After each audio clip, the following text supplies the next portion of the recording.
Alrighty, ladies and gentlemen, welcome back for yet another episode here on the Bodybuilding News Network. As always, I'm your host, Sanj. Thank you so much for stopping by, checking out another video.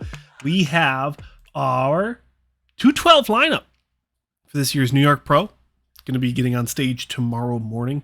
Let's go ahead and run through the lineup, and I'll give you my predictions on how I think everyone's going to do during the video. So stay tuned for that.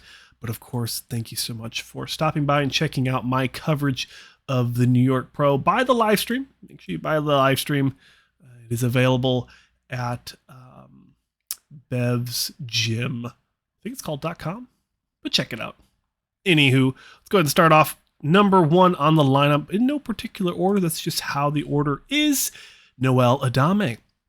Noel placed second at the most recent Indy Pro just last weekend. Definitely, by far, the favorite to place in the top three at this show. Debatably winning the show.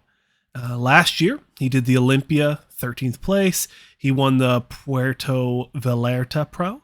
And he also placed third at last year's New York Pro. So again, kind of a legacy piece coming into the show. He's done the Indy and the New York a lot over the last few years. It's kind of his staple shows ever since, 2019? Since turning pro in 2017. So again, one of my favorites to win this show, if not top three. Definitely can't see him falling out of top three unless he comes out of shape, which he never does. Next up, we have Abdullah Alsaif. Now for Abdullah, again, another competitor we just saw at the Indy Pro, placed fifth. And, for one reason or the other, I don't know if the Indy Pro was a rather light lineup. I didn't think it was. But he definitely looks like he's going to need some more muscle to compete aggressively in the 212. He has the legs. He has the tiny midsection. He's really good flowing physique. I'm just worried that when it comes to the high lat insertions, it's going to spell some issues in the near future if he doesn't, add that extra muscle to, help compensate for those high lats. From the back, I think he looks phenomenal as well. Very dense, very complete.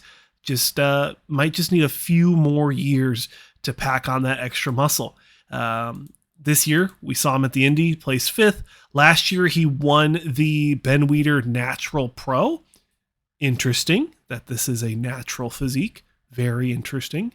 And in 2019, he placed ninth at the Chicago, and he placed fourth at the Atlantic Coast Masters in Classic Physique. So he's not Masters, but the show's called Masters. But anywho, very impressive physique. Definitely could see him putting some more muscle on and continuing to be competitive, or if not, more competitive. Next up, we have Steve Benthin. Love Steve Benthin, one of those guys who really brings the conditioning, really brings the separation. We saw him a lot last year. We saw him at the Mr. Big Evolution. We saw him at the Europa Spain.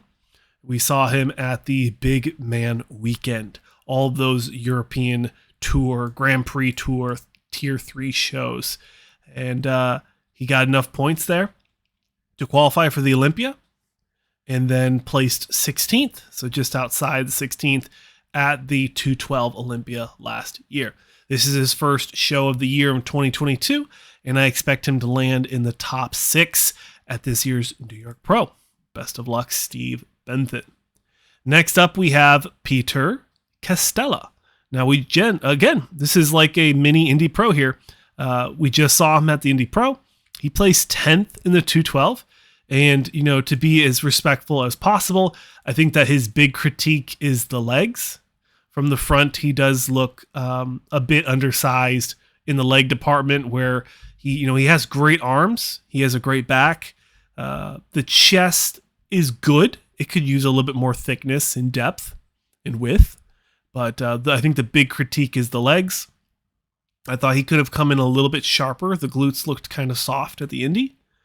But I like him. I like his physique. If he places top 10 again here, I think would be a very safe prediction. But if I'm being bold, I would say top 8. Top 8 for Peter Castella. Best of luck, Peter. Another competitor we saw at the Indy Pro is Arturo Cotto. He placed 13th at the Indy Pro.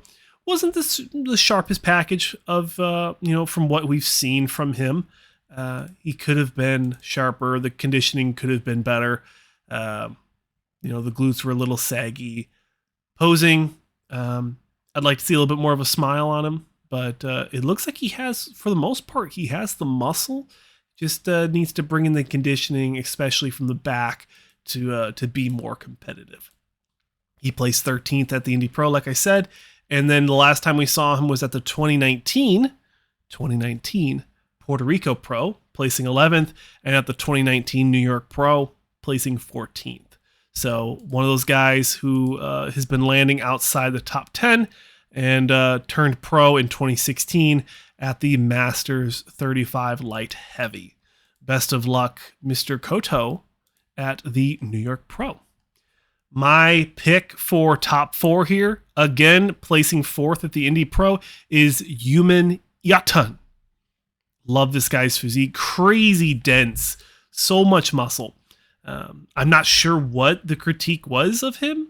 I thought that he was a top 2, top 3 physique handily. If anything, maybe a little soft from the back. Could be just 5% sharper. But honestly, I think it was kind of a robbery putting him in 4th. If he lands in 4th in this show, I'd be comfortable. But just based off the lineup here, I really think he's going to land top 3. But let me know what your guys' thoughts are on Yuman Eaton for the upcoming New York Pro. Another guy, so many Indy Pro athletes. Another one is Asante Gibson. Asante Gibson placing 11th in the 212 at this year's Indy Pro, coming into the New York Pro now, just a week later. Before that, we saw him at the Battle of Texas in men's classic physique in 2020. So he took the 2021 year off, put on the muscle, put on the size, and hopped into the 212. I still think he's going to need to work on at least the conditioning to be more competitive. And I'd like to see a little thicker lower legs. I think his glutes are almost too dominant, which is, something we've seen with Dorian Haywood in the men's open, is the glutes are very dominant and it takes away from the physique. So if he could improve on the thickness of the legs, or maybe it might even be the posing, and of course the conditioning, I think that it would take Mr. Asante Gibson very far in the men's 212. But best of luck. I think his transition from classic to 212 is doing well so far in 2022. Next up on the scorecard, Michael Giliotti. Apologies, that's a tough one for me. The last time we saw him, 2018, winning his pro card. And I like his physique. He looks pretty dense, if I'm being honest. Now, 2018's been a while, so I'm not sure if he's putting on the muscle or if he's just maintaining. Time will tell. But a very nice physique. If he brings in just a little bit more muscle and good conditioning, good separation, I honestly think he could be competitive in this lineup. And from the back, I think it's pretty good too. He kind of reminds me of a Gaspari, an older, young / younger, because technically he'd be younger than Gaspari, but kind of gives me them Gaspari vibes. Let me know down below, guys. Next up, we have my dark horse pick for this show, Jang Sung Yeop, aka the 212 Mass over on Instagram, or the Mass _212. Big, thick fella, placed 3rd at the 2020 Monster Zim Pro, and that's the last time we saw him. I think he's going to come into this show and really impress some people. One of those guys, I think he's going to be in the top 6, but he really could shock some people with a better placing, and that's why I'm going to put him as my dark horse. Big, full, lots of muscle. Definitely needed to come in sharper from the front and from the back, but that was 2020, so it's been a couple of years. Hopefully he's made the improvements to clean up and sharpen that physique and be very competitive tomorrow at the New York Pro in the 212. Derik Oslan is the next gentleman, one of my favorites in the 212. He placed 4th last year at the New York Pro and a really disappointing 9th place at the Indy. And let's say it, guys, I think he's probably one of the favorites to debatably win this show. He's going to have to compete with Noel Adame in the mass. He's going to have to compete with some of the really big guys in the 212. But Derik Oslan's physique is so beautiful. The flowing, tiny midsection with the crazy X taper. That's why they call him Weapon X. He goes by Weapon X on Instagram, if you didn't know. Just talking random facts over here. We've had him on the podcast, one of our very first interviews, and you should check it out and just see how he's doing and how he's progressed as an athlete. Really cool guy. Him and his wife, Anastasia Ryder, are really cool people. So check them out. If Derik falls out of the top 4, I'd be shocked. So look for him in that first lineup, in the first call out, in the middle, battling it out with some of these big boys to take home the cheddar.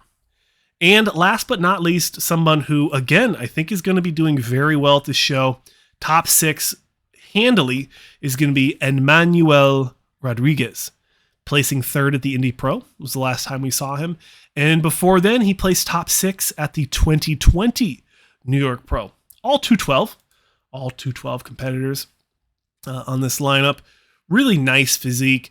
If I'm going to be critiquing just a little bit, I'd like to see more muscle on him, but he really embodies a new, younger, up-and-coming Flex Lewis, in my opinion. Beautiful physique, great structure, great insertions, phenomenal conditioning. I think he's going to go far in the 212. He just needs to continue to make the improvements, build the lats, and just keep working, keep grinding. He has been a pro for just 2 years, turning pro in, I guess technically he turned pro in 2018, but his first show was in 2020. So I have my eyes on him. I know 212 is really close to my heart. I love these guys, and I want all of them to do very, very well. So please buy the live stream, support bodybuilding, check out all the athletes' Instagram tags in the description of the video. Subscribe if you enjoy my style of bodybuilding contest coverage. My name is Sanj, as always, and I'll see you guys in the next one.